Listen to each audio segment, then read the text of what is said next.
সালামু আলাইকুম রহমতুল্লাহ। সবাইকে শুভেচ্ছা জানাচ্ছি। সম্মানিত শিক্ষক মন্ডলী, যে যেখান থেকে এই ভিডিওটি দেখছেন, সবাইকে নিয়মিত শুভেচ্ছা। আজকে একটি গুরুত্বপূর্ণ বিষয় নিয়ে কথা বলবো, সেটি হচ্ছে বেসরকারি এমপিভুক্ত শিক্ষা ব্যবস্থা জাতীয়করণ নিয়ে। জাতীয়করণ নিয়ে যে আন্দোলন, যে শিক্ষকদের যে যৌক্তিক দাবি, সেটি নিয়ে কিন্তু অনেক দিন ধরেই তাদের প্রতি যে বৈষম্যের যে জায়গা, সেটি নিয়ে কিন্তু কথা বলা হচ্ছে। কেন কথা বলা হচ্ছে, এটি প্রথমে আমাদেরকে আগে খুঁজে বের করতে হবে। একই সিলেবাস এবং একই পড়ালেখার পদ্ধতির মধ্যে থেকেও সরকারি এবং বেসরকারি শিক্ষকদের বেতন ভাতার মধ্যে আকাশ পাতাল একটা ব্যবধান করে রেখেছে। আজকে স্বাধীনতার 53 বছরেও কিন্তু যে বেসরকারি এমপিভুক্ত শিক্ষকদের তাদের যে জীবনমান, সেটি কিন্তু উন্নত হয়নি।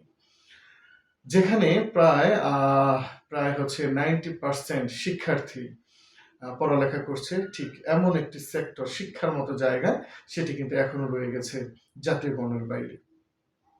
সম্মানিত শিক্ষকরা সবসময় যে দাবিটি করে থাকেন, সেটি হচ্ছে তাদের যে পেশা, সেই পেশাটা একটি মহান পেশা, এবং এই পেশায় থেকে কিভাবে তাদের ন্যূনতম যে তার জীবন জীবিকা পরিচালনার জন্য যা দরকার, সেটি তারা কিন্তু এই বেসরকারি বিভক্ত শিক্ষক হিসাবে চাকুরি করে সেটি কিন্তু সমাধা করতে পারছেন না। এবং শিক্ষকদেরকে যদি তাদের দাবি থেকে, শিক্ষকদেরকে যদি তাদের আর্থিক এবং জীবনমান থেকে যদি দূরে সরিয়ে রাখা হয়, তাহলে কিন্তু একটি জাতির কখনো যে কাঙ্ক্ষিত সাফল্য, সেটি কিন্তু আসবে না। কেন আসবে না?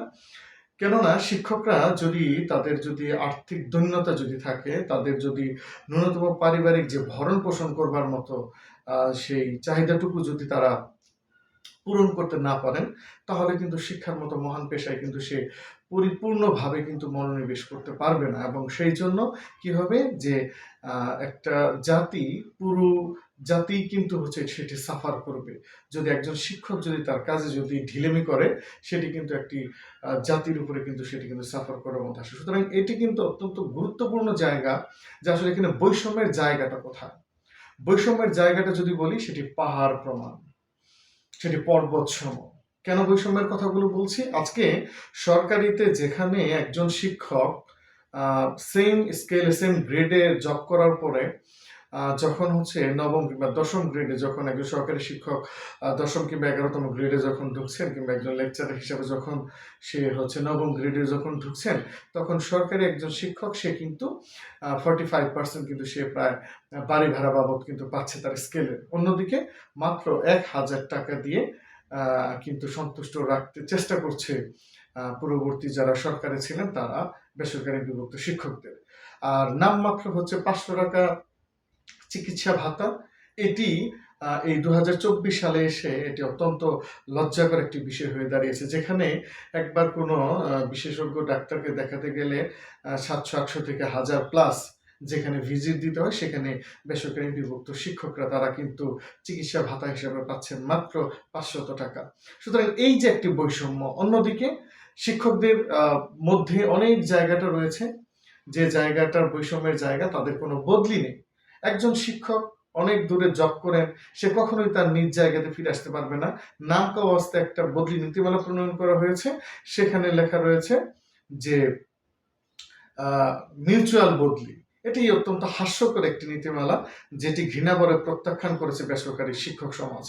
সুতরাং আজকে আমাদের হচ্ছে যে যৌক্তিক দাবি, এদেশে এখন পর্যন্ত স্বাধীনতার 35 বছরের পর কিছু পরিবর্তন হয়েছিল, তারপরে কিন্তু একটা দীর্ঘ সময় পরে এখনো কিন্তু উৎসব ভাতা মাত্র তাদের স্কেলের 25%, যেটি পৃথিবীর কোনো জায়গায় রয়েছে বলে এটি আমরা এখনো খুঁজে পাইনি।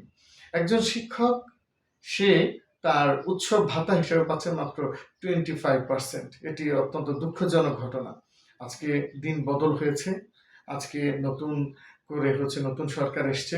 সুতরাং এই সরকারের কাছে আমাদের প্রাণের যেটি দাবি, সমস্ত শিক্ষক মন্ডলীর পক্ষ থেকে দাবি, এই জাতিকে একটি শিক্ষিত, একটি আধুনিক মননশীলতার মাধ্যমে রূপান্তরিত করবার জন্য মহান শিক্ষকরা যে দায়িত্বটি কাঁধে তুলে নেয়, সেই দায়িত্বের পেছনের যে নিয়ামক শক্তি, সেটি হচ্ছে তাদের আর্থিক বৈষম্য, তাদের আর্থিক টান পোড়ানটুকু রিমুভ করবার দায়িত্ব কিন্তু রয়েছে সরকারের।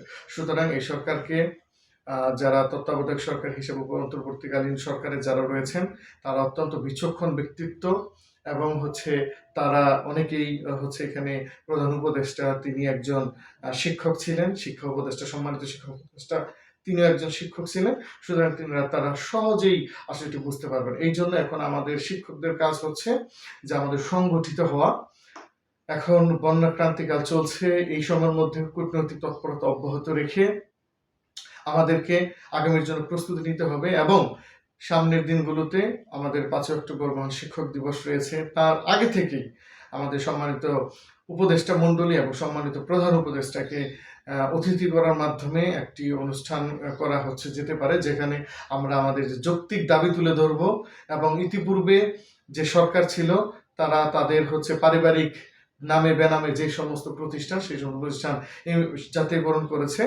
সুতরাং সেই জায়গাটা আমরা তুলে ধরতে পারি এবং আমাদের যে বৈষম্যের জায়গাটা, অনেক স্কুল কলেজ হয়েছে, মাদ্রাসা কিন্তু মাত্র এই পর্যন্ত 3টি মাদ্রাসা জাতীয়করণ হয়েছে, যেটি আসলে রেশিওর দিক থেকে সেটি কিন্তু যথেষ্ট অপ্রতুল। সুতরাং স্কুল কলেজ এবং মাদ্রাসা সর্বস্তরে শিক্ষা থাকবে, জাতীয়করণ, শিক্ষার্থীরা পড়বে বিনা বেতনে, শিক্ষার্থীরা সেখানে সরকারি শিক্ষা প্রতিষ্ঠানে পড়বে, তাদের দাবি রয়েছে যদি শিক্ষা প্রতিষ্ঠান যদি জাতীয়করণ যদি হয় তাহলে অভিভাবকদের খরচের মাত্রা কমবে এবং সর্বোপরি যে প্রতিটি শিক্ষা প্রতিষ্ঠানের যে সম্পদ রয়েছে জাতীয়করণ হলে কিন্তু সেই সম্পদ চলে যাবে সরাসরি রাষ্ট্রীয় কোষাগারে, সেক্ষেত্রে কিন্তু জাতীয়করণের জন্য উদ্বৃত্ত কোনো পয়সা লাগবে না।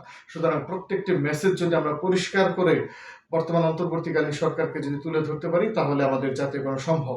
সুতরাং আজকের এই ভিডিওর মাধ্যমে উদাত্ত আহ্বান জানাতে চাই কর্তৃপক্ষকে যে এই বেসরকারি এমপিভুক্ত শিক্ষা ব্যবস্থা জাতীয়করণ করুন। জাতীয়করণ সময়ের দাবি, শিক্ষকদের যে আর্থিক মান সেটি উন্নত করবার প্রয়োজনীয় দাবি এবং আপনারা ক্ষমতায় থেকে যদি আজকে বেসরকারি এমপিভুক্ত শিক্ষা প্রতিষ্ঠান জাতীয়করণ করেন তাহলে কিন্তু যখন আপনারা এই ক্ষমতায় যখন থাকবেন না, এই জাতি কিন্তু চিরদিন কৃতজ্ঞতা ভরে আপনাদেরকে স্মরণ করবে যে অন্তর্বর্তীকালীন সরকারের সময়ে অনেকের দাবি দাওয়াই পাশ হয়েছে, সেখানে বেসরকারি এমপিভুক্ত শিক্ষা ব্যবস্থা সেটিও জাতীয়করণ হয়েছে। এই কৃতজ্ঞতার জায়গা থেকে আপনাদেরকে স্মরণ করতে চাই এবং খুব দ্রুত এই বিষয়ে তড়িৎ যে প্র্যাগমেটিক এবং প্র্যাকটিক্যালি যে স্টেপ সেটি গ্রহণ করবেন, সেই আহ্বান জানিয়ে সমস্ত শিক্ষক মণ্ডলীর পক্ষ হতে এই উদাত্ত আহ্বান, বেসরকারি শিক্ষা ব্যবস্থা জাতীয়করণ করুন। ধন্যবাদ সবাইকে। সালামু আলাইকুম ওয়া রাহমাতুল্লাহ।